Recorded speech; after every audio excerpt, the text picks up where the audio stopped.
Dream of the Red Chamber, Chapter 73.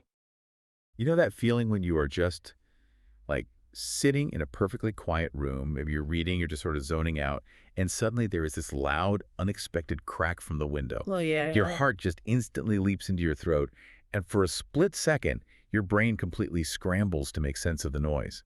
Like, is it a branch? A bird? An intruder? Right. It's a deeply primal reaction. I mean, the sudden intrusion of the unknown into a safe space, it forces our nervous system to immediately assess for threats. It Yeah. just completely overrides any rational thought you might have been having just a second prior. Exactly.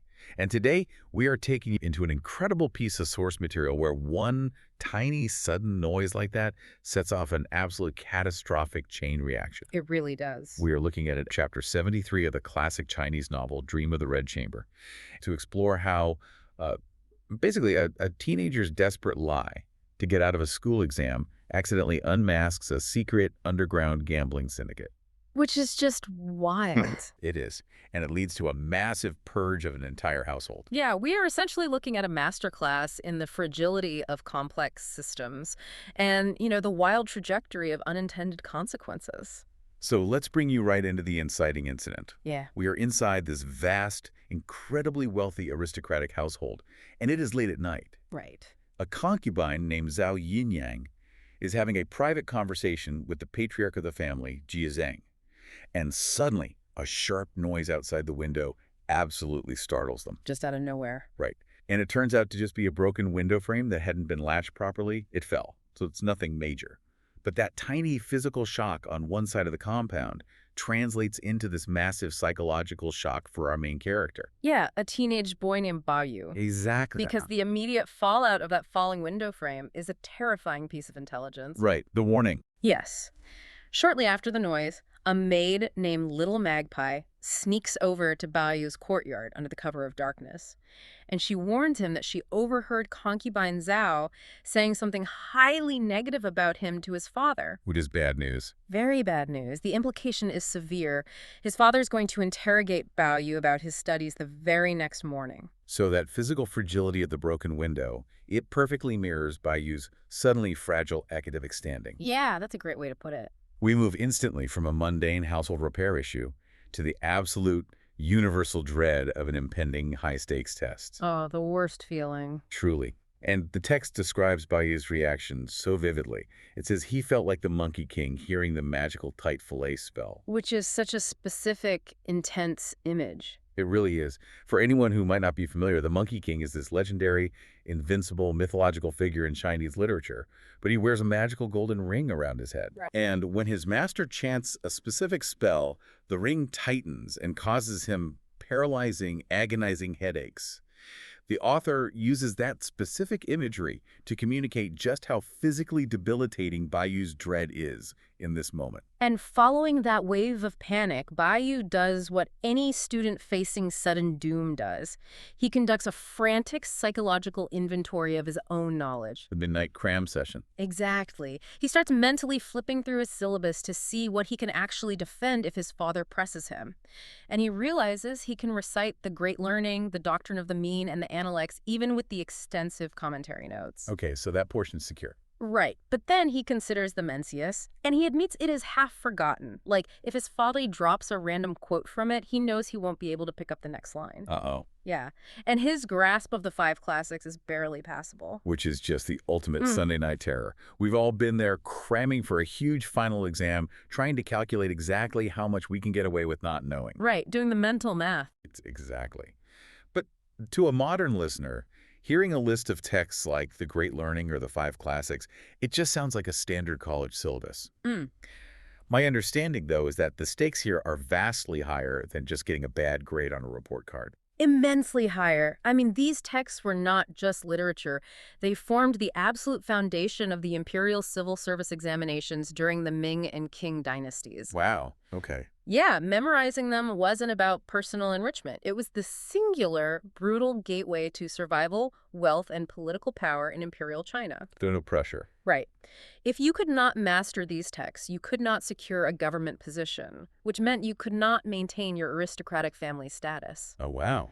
The pressure on a young male heir like Bao Yu to have these texts perfectly internalized, it was the equivalent of holding the entire family's financial and social future on his shoulders. That makes his dread so much more palpable. But as he's taking this mental inventory, he hits a real wall. This absolute kryptonite, the eight-legged essays. Oh, yes, the eight-legged essays.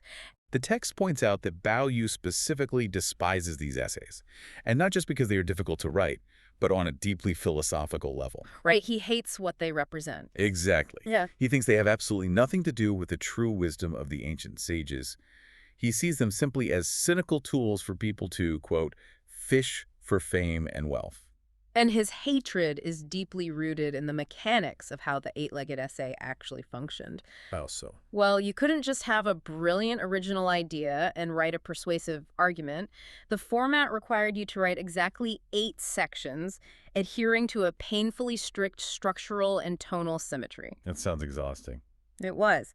And more restrictively, you could not include your own thoughts or any contemporary context. You had to essentially channel the voice of Confucius or his disciples and argue strictly within orthodox interpretations. Oh, man. It was an exercise in rigid conformity disguised as intellectual rigor. So he is basically the kid in the back of the classroom saying, why do I have to learn this if I'm never going to use it in real life? That's exactly it. Except in this case, the rote memorization is actively killing his genuine love for learning. Like, he reads for aesthetics, for emotion, for the joy of discovery. He refuses to memorize rigid structural rules just to prove he can fall in line and acquire political power. It is a phenomenal critique of the traditional education system of the era. And Bao Yu's internal rebellion highlights a tension that is still incredibly relevant today. Yeah, for sure. Think about modern corporate training environments or, standardized testing. There's a constant tug of war between wanting people to genuinely understand a concept versus just wanting them to prove they can comply with arbitrary metrics. Right. And Bao Yu is rejecting the metrics. Fully rejecting them. And because he refuses to play by those rules, he's completely doomed to fail this interrogation tomorrow. His anxiety spirals. And what is fascinating is how contagious that panic becomes. It really does spread. It infects his entire staff. Because he is frantically cramming in the middle of the night, his maids are forced to stay awake to serve him. Trimming the candles, pouring tea, standing at attention, they are absolutely miserable. Because the hierarchy of the household dictates that the master's crisis is the servant's emergency. Yeah. They cannot rest while he suffers. And the scene the author paints is pure chaos.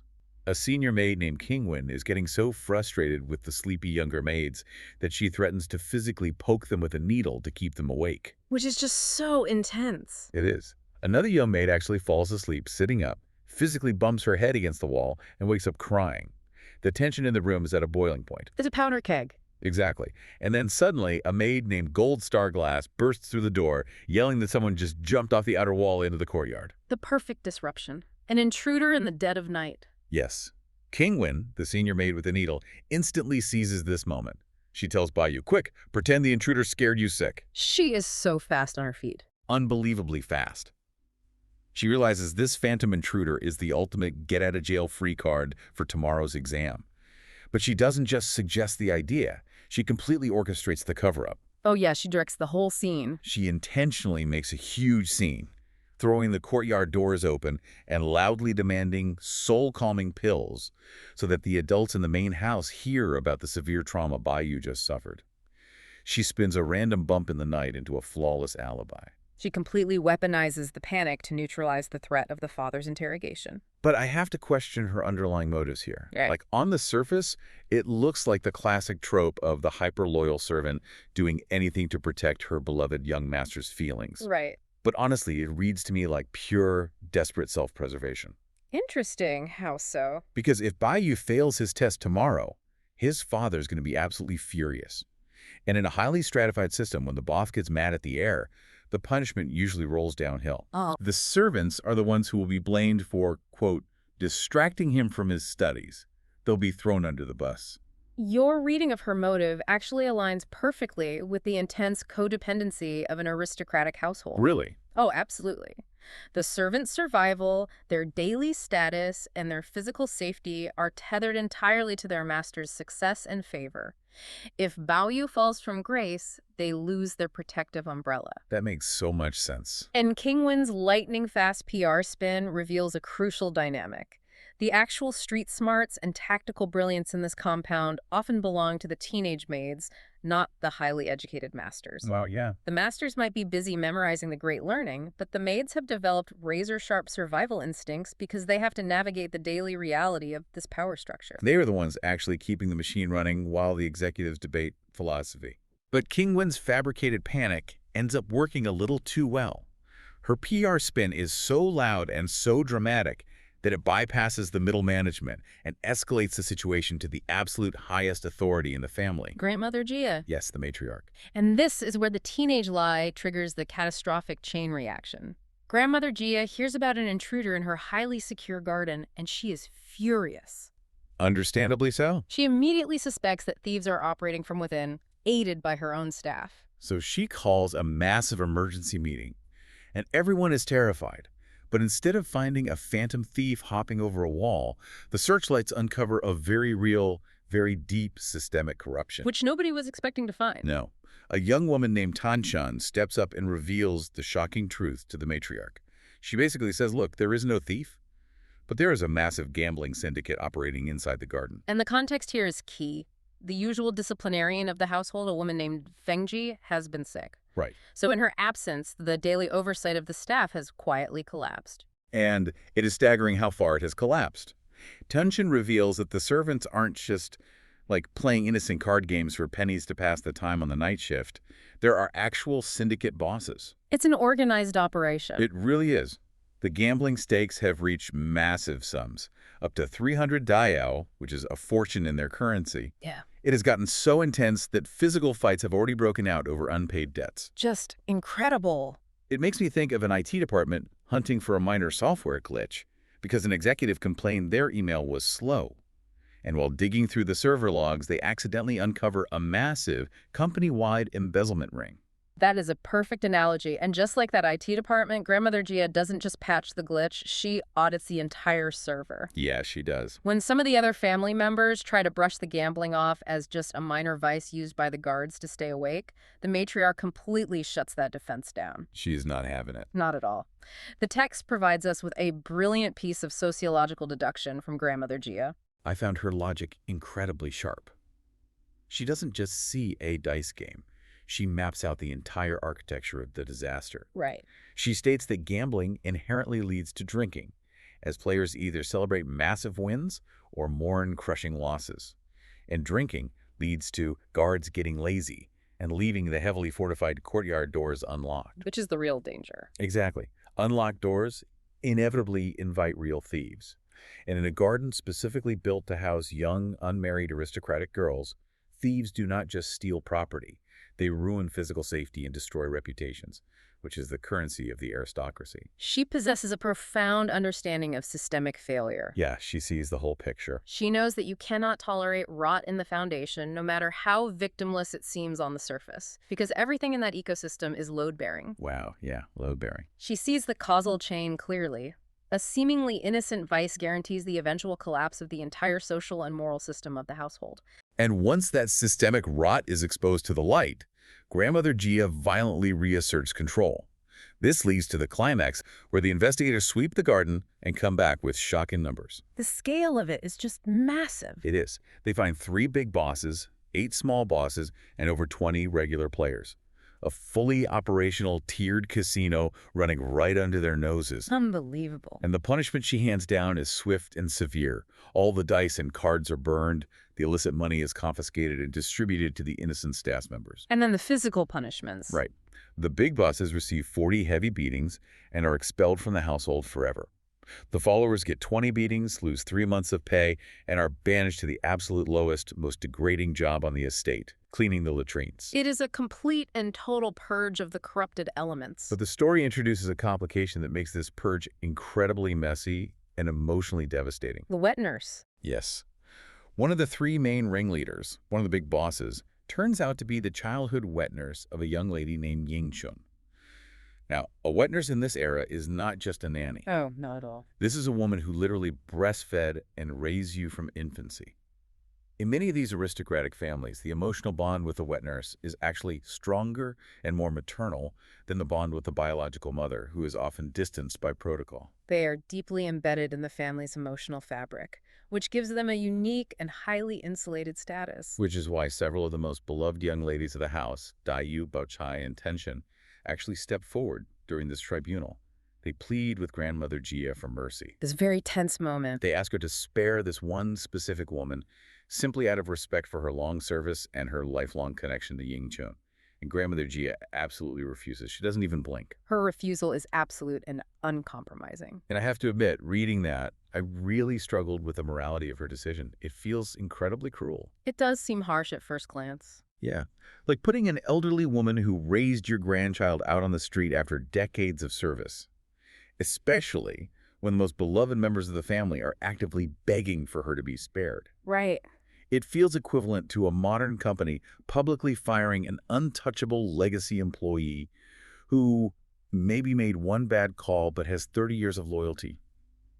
I found myself wondering, does the matriarch really need to destroy this old woman's life just to make a point? Well, applying a modern lens of labor relations does make it seem harsh. But if we dive into the broader picture of power dynamics in that era, Grandmother Jia's reaction makes ruthless perfect sense. So? She explicitly states her reasoning to the girls in the text. She explains that wet nurses often use their unique maternal status to manipulate the younger masters. Oh, I see. Yeah, they use that deep emotional leverage to protect their own flaws, cover up their mistakes, and ultimately cause immense trouble. So they are essentially using the family's love for them as a shield against accountability. They know the kids won't let them be fired. Exactly. Untouchable is the perfect word for what they strive to be, and that is exactly the threat she poses. The wet nurses represent a very dangerous shadow authority within the household hierarchy. Shadow authority. Yes. They are legally servants, but because they raise the masters, they act as though they operate above the normal rules. Grandmother Jia realizes that if she pardons the wet nurse simply because of sentiment, she is actively validating that shadow authority. Ah, she would be proving to the entire staff that the system is corrupt at the very top. Exactly right. She would be saying that if you have enough emotional capital, or if you are close enough to the right executive, the rules simply do not apply to you. Precisely. If she grants that pardon, the purge loses all its moral authority. That makes total sense. Grandmother Jia is using this crisis to completely shatter that shadow authority. She is sending a chilling, unmistakable message to the hundreds of people living in that compound. Which is what? That true power lies solely with the matriarch and the established rules. It does not lie with your sentimental attachments or your legacy status. Right. If you threaten the structural integrity of the system will crush you, regardless of whose diapers you changed. That is incredibly cold, but undeniably effective leadership. It is a brutal restructuring of household power, severing lifelong emotional bonds to protect the empire. And to think, this massive political upheaval all stems from one kid not wanting to write an essay. It's amazing how it all connects back to that. Okay, let's shift scenes. I want you to picture a scenario. Imagine you're living inside this massive, unfathomably wealthy household. Oh, the kind of sprawling estate where reputation is pretty much the only currency that matters. Exactly. And the walls are practically built out of secrets. But today, the air is just thick enough to choke on. Right, because the matriarch of the family, the absolute apex of authority in this world, is in a terrible mood. Yeah, and because she's angry, this wave of suffocating anxiety has just rolled through the entire compound. Everyone is terrified. It's a textbook example of authoritarian trickle-down. When the person at the very top is unhappy, the whole ecosystem goes into survival mode. Every single person, from the highest-ranking lords to the lowest sweeping maids, is walking on eggshells. You even see family members physically displacing themselves, wandering aimlessly around the estate's sprawling gardens just to stay out of sight. Just trying to kill time and avoid her wrath. It creates this very specific, tense, quiet vacuum. And, well, nature abhors a vacuum. It really does. The architecture of this narrative sequence is just brilliant, honestly. It relies entirely on that pressure cooker environment you mentioned. Right, grandmother Jia, the matriarch, has forced everyone into a state of hypervigilance. And into this incredibly delicate, high-stakes atmosphere wanders a character who operates completely outside the established rules. Let's talk about her, because she is a complete anomaly in this setting. Her name is Shada G, which translates to Silly Sister, Ah. and the source material paints a very specific picture of her. Yeah, she's about 14 or 15 years old, has a broad face, a stout build, and large, unbound feet. Which is wild, because in a household filled with delicate, highly educated poetry-writing aristocrats, she is strictly utilitarian. Oh, completely. She does the heavy lifting, she sweeps the courtyards, hauls the water, all of that. But her true function in the household dynamics is actually psychological, isn't it? It is. The matriarch keeps Silly Sister around, specifically because she finds her entertaining. Right, because she's uneducated, simple-minded, and has absolutely zero filter. In a world where every single word is calculated for political advantage, her foolish honesty is, well, it's a novelty. She acts as a sort of court jester. It grants her this bizarre kind of diplomatic immunity. Because the boss finds her funny, everyone else just has to tolerate her. They can't punish her for lacking etiquette. Which brings us to the discovery. Silly Sister is wandering through the garden during this incredibly tense day, completely oblivious to the anxiety. She's just hunting for crickets behind some ornamental rocks. And while she's digging around in the dirt, she unearths a pouch. But this isn't just some discarded coin purse. No, it's a brilliantly colored, painstakingly embroidered silk pouch.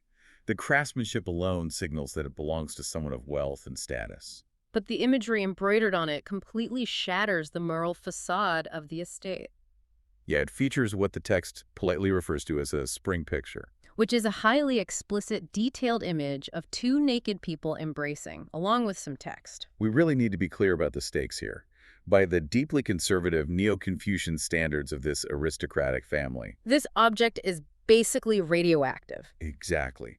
Finding physical evidence of illicit sexual activity within the inner garden is like finding a lit stick of dynamite in the family vault. Because their entire social standing, their ability to secure political alliances and arrange marriages, rests on the ironclad illusion of their moral purity. And this pouch is tangible proof of corruption inside the house. Which makes Silly Sister's reactions so compelling to me. She's holding this radioactive object, and she simply doesn't possess the cognitive framework to understand it. Her innocence is so absolute that her brain literally attempts to categorize the explicit image as something else entirely. She genuinely guesses that it's a picture of two demons fighting, or maybe just a couple having a brawl. It's a phenomenal stroke of narrative irony.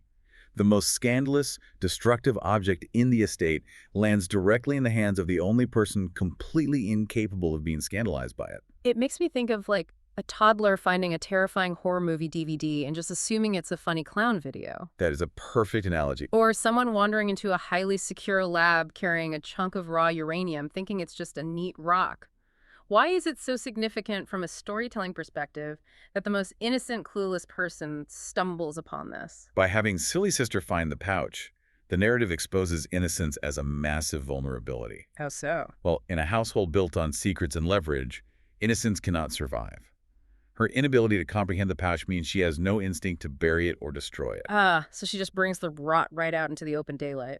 Exactly.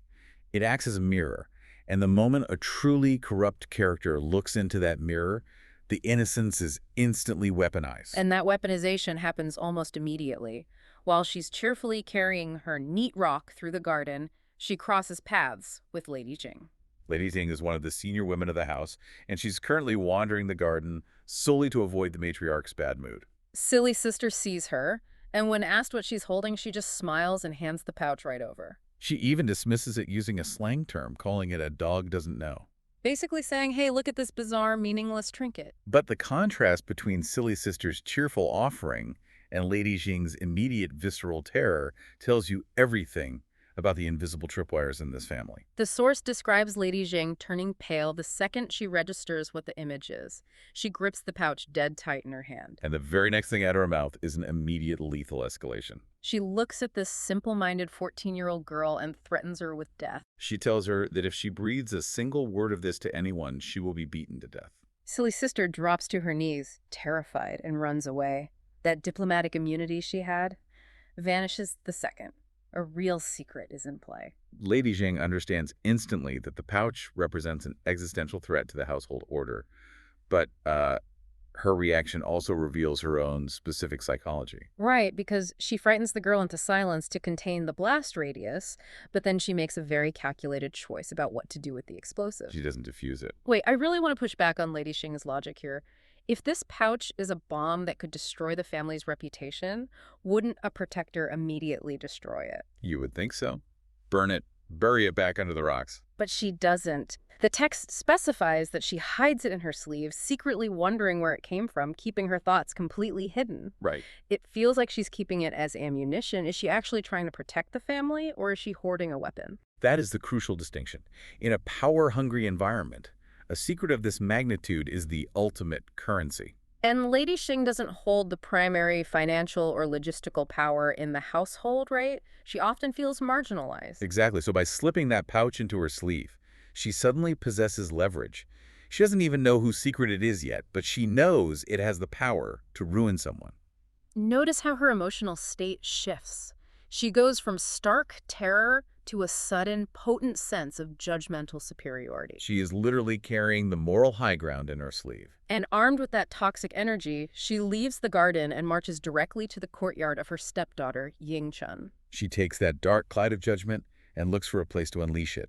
She seeks out the path of least resistance. And Ying Chun is the perfect target for displaced aggression, especially since Ying Chun is already having a disastrous day. Yeah, she's sitting in her room feeling miserable because her wet nurse has just been caught running an illicit gambling ring right under the family's nose. So Ying Chun is trapped between the strict rules of the household that forbid gambling and the immense cultural guilt of having to punish her surrogate mother. It's an awful position to be in. You'd think Lady Xing stepping into this room as a senior mother figure might offer some guidance or, like, structural support. But instead, she walks in and surgically dismantles Ying Chun's self-esteem. She harshly berates her for being soft and weak. She warns Ying Chun that the wet nurse, having lost her money, will inevitably try to exploit her soft-heartedness. She predicts the nurse will beg for jewelry or clothing to use as gambling collateral. Lady Xing's diagnosis of the situation is incredibly perceptive, I'll give her that. Oh, she maps out exactly how abusers exploit passive people. But her delivery is entirely devoid of empathy. She uses Ying Chun's crisis merely as a stepping stone to air her own bitter grievances. Suddenly, the lecture isn't even about Ying Chun anymore. Right, Lady Xing starts venting about Ying Chun's powerful brother and sister-in-law, Jia Lian and Wang Sheng. The text notes her deep resentment towards them. She complains that Wang Ximing has immense power, that she covers the sky and the sun with her influence. But completely ignores Ying Chun. Lady Xing is deeply intimidated by Wang Ximing, who acts as the ruthless CEO of the household. And since Lady Xing can't attack the CEO, she attacks the forgotten stepdaughter. It's a masterclass in toxic displacement. She even weaponizes her own lack of biological children. She maliciously tells Ying Chun, "I am so glad I have no children of my own to embarrass me the way you do." Wow, that is a breathtakingly cruel thing to say to an already isolated young woman. And she follows it up with a deeply cutting comparison. She compares Ying Chun to another young woman in the family, Tan Chen. Both of these women are the daughters of concubines, meaning they share the exact same marginalized social standing. But Lady Xing points out that Ying Chun's biological mother was 10 times better in status and behavior than Tan Chen's mother, concubine Zhao. Concubine Zhao is a notoriously chaotic, widely disrespected figure in the estate, right? Exactly. Tan Chen had every structural disadvantage stacked against her because of her mother's reputation. Which makes Lady Xing's point so devastating. It's like having a gold-plated resume but completely bombing the interview, whereas Tan Chen hustled her way to the top despite her background. She's highlighting that Tan Chen's rise was an act of sheer psychological grit, whereas Ying Chen has simply surrendered. But isn't Lady Xing being incredibly unhelpful here? She's diagnosing Ying Chen's weakness perfectly, but offering absolutely zero support or solutions. That's the profound hypocrisy of her behavior. She actively ensures Ying Chen cannot be cured. Right, because right in the middle of this berating, a servant announces that Wang Shifeng has arrived to pay her respects. And Wang Shifeng is the powerful sister-in-law who actually has the authority to fire the wet nurse and solve the gambling problem. But Lady Xing coldly tells the servant to send Wang Shifeng away. She says, "Tell her to go nurse her illness. I don't need her waiting on me." She actively blocks the only lifeline Ying Chun has. She isolates Ying Chun completely just to maintain her own feeling of dominance. And having sufficiently crushed her stepdaughter's spirit, Lady Xing finally leaves to go check on the matriarch. And the narrative immediately springs a trap. The very second Lady Xing walks out the door, her warning about the servants exploiting Yingchen instantly comes true. The door barely closes before Yingchen's maid Zhuju steps forward with a major crisis. A highly valuable ceremonial gold phoenix hair ornament is missing. Another maid, Siki, confirms it had been left out in a box, specifically because Yingchen needs to wear it for an upcoming festival. And Zhuju connects the dots instantly. She is certain the Wetners stole the gold phoenix to pawn for gambling money. Zhuju represents the appropriate functional response to a crisis. She provides a clear, actionable solution. She tells Yingchen, "Let me go straight to Wang Nifeng right now. We can retrieve the ornament from the pawn shop, or we force the Wetners to pay for it." It's a perfectly rational plan. The house is on fire, and the maid is handing her a fire extinguisher. But Yingchen's response is a masterclass in pathological denial. She vehemently refuses to let the maid report it. She says it is better to lose the item than to cause trouble. She engages in this extreme, almost delusional level of denial. She claims the nurse probably just borrowed it quietly and simply forgot to return it. Forgot a priceless golden phoenix. It totally reminds me of the "this is fine" meme with the dog sitting in a burning room. Her house is literally being robbed by the person who raised her, and she's essentially saying, maybe they just borrowed the TV. That's exactly what it is. Why does she choose this extreme level of denial? You have to look at the psychological damage inflicted on her just moments prior by Lady Xing. In a rigid, judgmental hierarchy where everything you do is scrutinized, reporting the theft requires Yingchen to publicly admit she was robbed. By her own surrogate mother. Yes, it invites gossip, public embarrassment, and the terrifying intervention of Wang Shifeng.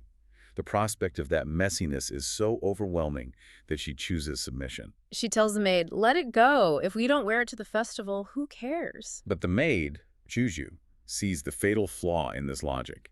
She warns Yingchen that if she displays this level of weakness, the servants will eventually deceive and ruin her completely. If you let someone steal the golden phoenix today without consequence, they will take the rest of the jewelry tomorrow.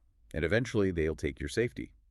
Yingchen's conflict avoidance is often misread as mildness or kindness. But the text exposes it as a paralyzing fear of confrontation. By refusing to hold the Wetners accountable, Yingchen transitions from being a victim to becoming complicit in her own exploitation. Her silence enables the abusers. She effectively abandons her loyal maids to navigate a corrupt environment with no protection. She shuts down completely, refusing to speak, letting the disaster unfold around her. Imagine for a second that you are the manager of a department, Okay. and you find out one of your employees hasn't just been stealing from the company, but they've been stealing directly from you. Oh, wow. That's bold. Right. And while you are still trying to process this, that very same employee walks right into your office, sits down, and demands that you do them a massive favor. Are you kidding? I wish I was. But, they don't even stop there. They actually start acting like they are the victim Yeah. of your management style. I mean, that sounds completely absurd. The instinct for almost anyone in that position would be to immediately call security. Yeah, exactly. Or, at the very least, firmly show them the door. You would assume there's a baseline of self-respect there, right? Yeah. But what happens when the person in charge is completely paralyzed by the fear of confrontation? Well, that's when things get really messy. Exactly. And seeing the very real, very dangerous consequences of being, quote-unquote, too nice. Yeah. So here are the core facts from the source material. Let's hear them. Yingchen's wet nurse was recently caught gambling, right? And she's currently being punished by the higher-ups in the family. A huge scandal. Totally. Now, the wet nurse's daughter-in-law, she's the wife of a servant named Wang Zhi, has shown up in Yingchen's room. And she has two massive issues she wants to force onto Yingchen's plate. And neither of them are small requests. No, not at all. First, she wants Yingchen to go to the ultimate authority in the family, the grandmother, to beg for her mother-in-law's forgiveness. Wow. And second, there's the issue of the missing golden phoenix. Right, the golden phoenix. So this is a gold wire hair ornament belonging to Yingchen, and the wet nurse actually pawned it to cover her gambling debts and hasn't returned it. So the servant is standing there essentially saying, go stick your neck out for the woman who stole from you. It's unbelievable audacity. Okay, let's unpack this, because Yingchen's response to this outrageous demand sets the tone for everything that follows. I mean, the text makes it clear that Yingchen has a well-known reputation for cowardice. She does, yeah. Because of this, the servants simply do not respect her, like, at all. Mm. So when Wang Zuer's wife asks her to go plead for mercy, Yingchen refuses. But she doesn't refuse by taking a moral stand against gambling or theft, which is the crazy part. Right. She refuses because she's terrified of looking foolish. Like, Yingchen points out that even the heavy hitters in the family, prominent figures like Bao Chai and Dai Yu, they were already rejected by the grandmother when they tried to intervene. Yeah, she basically says, I myself am ashamed enough as it is. Why should I go and ask for a snub? She is verbally broadcasting her own complete lack of influence to a rogue subordinate. It's just terrible management. Which brings in Yingchen's maid, Xuju. And Xuju sharply steps in and points out that pawning the master's golden phoenix and asking for mercy for a gambling charge are two entirely different issues. She's the only one talking sense. Seriously. She demands the item be returned immediately before any favors are even discussed. I mean, this is like catching someone driving your stolen car, and instead of giving the keys back, they ask you to pay their speeding ticket. That is the perfect analogy. And, you know, what's fascinating here is that we are witnessing the anatomy of an abdicated leadership role. Yingchen isn't just avoiding an uncomfortable conversation. She is actively refusing to govern her own space. She just drops the ball entirely. She really does. And nature abhors a vacuum, and so do social hierarchies. Because Yingchen drops the reins of authority, Xuju, the maid, is forced to step into that power vacuum and actually do the manager's job. Is Xuju just instinctively reacting, or does she know what she's doing? Oh, she knows. Xuju recognizes a classic negotiation tactic being used by the corrupt servant, which is muddying the waters. Oh, combining the issues so it's harder to solve. Exactly. The servant wants to tie the return of the stolen gold to the granting of a favor, so Xuju tries to cleanly sever those two issues to hold the line that Yingchen completely abandoned. So we've seen how abdication creates a power vacuum, but what actually fills that vacuum? Because Yingchen didn't shut this down firmly herself, the servant realizes she has room to maneuver. She senses the weakness. Exactly. The servant feels emboldened to completely flip the script. Like, she moves from pleading for a favor to outright gaslighting the people in the room. The audacity of Wang Zuer's wife in this moment is just a perfect study in corporate survival tactics. It's wild. She pivots away from her own guilt by inventing a systemic grievance. She actually starts accusing the maids of being, quote, too strict. Oh, sure. Blame the whistleblowers. Right. And then she makes this massive, baseless claim. She says that the servants are actually the ones subsidizing the young lady's living expenses. Have you ever tried to hold someone accountable at work or in a relationship, and suddenly you're the one being interrogated about a completely unrelated petty cash receipt from 3 years ago? All the time. That is the exact mechanism at play here. The servant specifically brings up another character, Miss Xing. Right. She complains that the family diverted 1 tael of silver a month to Miss Xing, and implies that because of this shortfall, the servants had to cover the difference out of their own pockets. Which is just nonsense. And she claims this supposed debt totals, quote, at least 30 taels. She is inventing a massive, crushing corporate debt to neutralize her own petty cash theft. Exactly. The psychological mechanism of financial gaslighting relies on overwhelming the brain's sense of fairness. How so? Well, by introducing a massive, complex counterclaim, this 30 Taels the Servant forces the listeners to halt their original prosecution of the stolen gold. Right, because now they have to investigate this new confusing math. You nailed it. She creates a false debt to make her very real crime look like simple back pay. And how does Yingchen, the person in charge, handle this blatant psychological manipulation? She hates the conflict so much that she tells her fiercely loyal maid, Xuju, to just drop it. She actually says she doesn't even want the Golden Phoenix anymore. It's infuriating. She says if anyone asks, she'll just lie and say she lost it. And then she literally picks up a Taoist book. The text notes it's a tractate on actions and retributions just so she can ignore the screaming match happening right in front of her. The impact of that single action on the morale of her ecosystem is just devastating. I can imagine.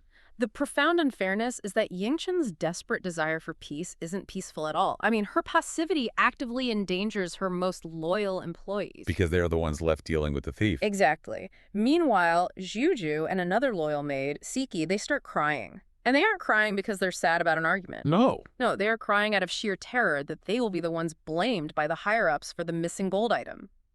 Yingchen is basically buying her own temporary quiet by using her staff as human shields. Ugh, it's an incredibly toxic environment. But the noise of this completely unmanaged conflict starts leaking out into the courtyard. Thankfully. Right, which draws in the other sisters. And this introduces our foil to Yingchun. Her name is Tanchen. Ah, Tanchun. She demonstrates exactly how a real leader dissects a crisis. She really does. And the contrast between the two sisters is established before a single word is even spoken. Oh, so. Well, the source material notes that Bao Chai, Dai Yu, Bao Qin, and Tanchun all arrive. But Tanchun doesn't just barge in blindly. She observes the fight through the gauze window first. Ah, she gathers intelligence. Yes, she sees the maids fighting for their lives, and she sees Yingchun lying in bed, pretending to read, completely ignoring the chaos. Here's where it gets really interesting. Tanchen steps into the room, and she acts like she only caught fragments of the conversation. Right. She systematically interrogates the situation by asking seemingly innocent questions. She says, I just heard something about a gold phoenix and something about having no money and asking us servants for it. Who is asking slaves for money? It's brilliant. But I have to push back a little on this method. Tanchen clearly heard the whole thing through the window. She did. So I don't get Tanchen here. Why play dumb? Like, why go through this highly theatrical, Socratic questioning routine instead of just kicking the door down, yelling at the servant, and firing her on the spot? Because Tanchen understands a fundamental rule of conflict resolution, which is that volume is not authority. Oh, that's good. If she kicks the door down and yells, she triggers the servant's amygdala. The servant goes into a fight-or-flight defensive posture. And then it just becomes a shouting match. Exactly. It creates a he said, she said scenario where the servant can later claim she was bullied by the elite class. But by playing dumb and asking innocent structural questions, Tanchen bypasses those emotional defenses. She forces the servant's brain into logical processing. Yes. She makes the servant do the math out loud. And the math doesn't work. Not at all, because the masters receive a set monthly allowance from a central treasury. They do not handle the household operating accounts. Right. Therefore, the idea that the masters owe the servants operating capital is structurally impossible. Tanchen forces the liar to build their own trap out loud, letting the narrative collapse under the weight of its own absurdity. She completely dismantles the gaslighting. And once the servant is cornered and her lies exposed, Tanchen offers her a pragmatic way out. Which is key. Yeah. Tanchen advises her that since the crime is now out in the open, she needs to go confess to the second grandmother, Wang Sifeng, who manages the broader household. Like, immediately. Confess right now. Right. Tanchen points out the math of the situation. She says, right now, your mother-in-law is in trouble. That's one person being punished. Yeah. But if you try to hide this stolen gold, and it gets discovered later by the auditors, quote, 2 heads will roll. Yours and hers. That pivot showcases Tanchen's brilliant grasp of risk management. She isn't just trying to win an argument, you know? Right. She is giving the panicked servant a clear path to minimize her own damage, provided she immediately stops attacking Yingchen's staff. It's an incredibly sophisticated de-escalation technique. Tanchen's intellectual dismantling of this servant is just phase 1, though, because right on cue, the enforcement arrives. Yes, the backup. A character named Pinger walks in, and the arrival of Pinger shifts the dynamic entirely. When she walks in, one of the other girls, Bao Qin, jokes that Tanchen must have magic to summon spirits. I love that part. And Dai Yu, always sharp, says it's not magic, it's military strategy. She quotes the art of war, demure as a maiden, quick as a fleeing hare. You know, the element of surprise. Pinger wastes absolutely no time reestablishing the boundaries that Yingchen refused to set. Not a single second. She scolds the servant for daring to be in the ladies' inner rooms without permission, and she even scolds the maids for not throwing the woman out themselves. Wow. She forcefully injects the rule of law back into a lawless space. And with the perimeter secured by Pinger, Tanchen delivers her thesis. She turns to Pinger and makes it crystal clear that she didn't step in just because she felt sorry for Yingchen. No, there's a bigger reason.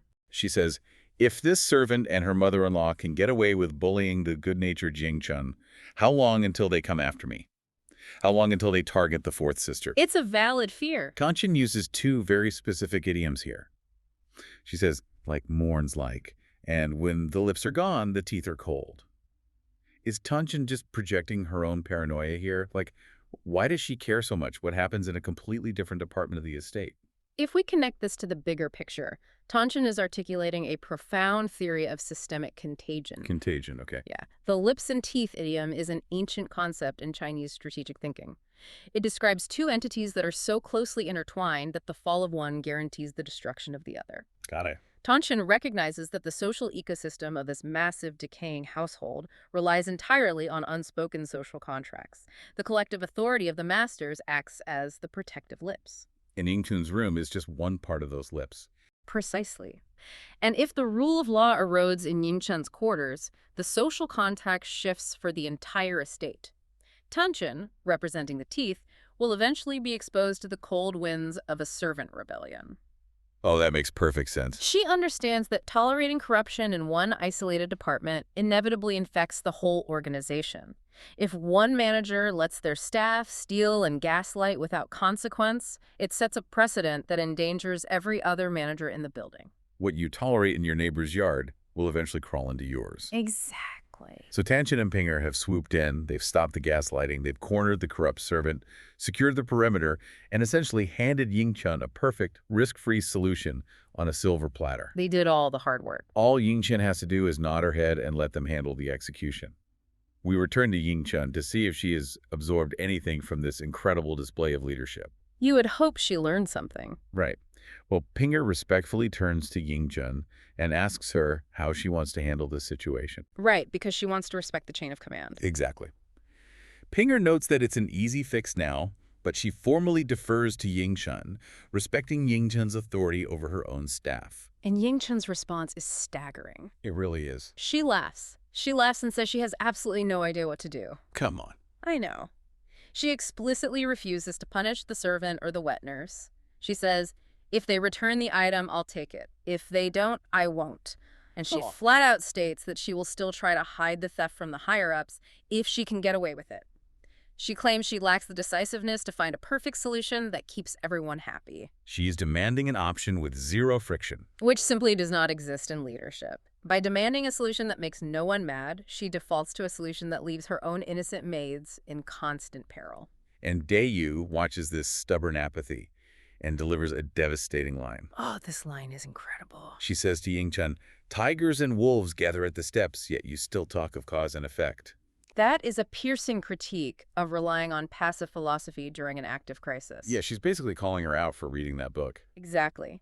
Yingchen is hiding behind her Taoist book about cosmic retribution, hoping the universe will magically sort out her stolen gold and her insubordinate staff. Just magical thinking. Dayu is pointing out the sheer absurdity of debating philosophy when the tigers and wolves, these corrupt, predatory servants, are literally standing inside your room. Philosophy is useless without action. And Yingchen just shrugs off that brilliant critique. She agrees with Dayu, but she uses the most infuriating excuse to justify her inaction. What does she say? She says, well, even men are like this, let alone me. Oh, man. This is the ultimate tragedy of her character in this scene. It's so frustrating. She is deploying weaponized helplessness. She uses the patriarchal society's low expectations of women as a shield to excuse her own cowardice. Wow. She is essentially arguing that since men fail at leadership, why should a mere woman be expected to be brave? Completely missing the irony that she is sitting in a room full of women, Tanchun, Pinger, Dayu, Shuju, who just proved beyond a shadow of a doubt that women can be incredibly sharp, strategic, and effective leaders. They literally just did the entire job for her. Right. She ignores the empirical evidence standing right in front of her just to protect her own narrative of helplessness. And in doing so, she ensures that the rot in her courtyard will only continue to spread.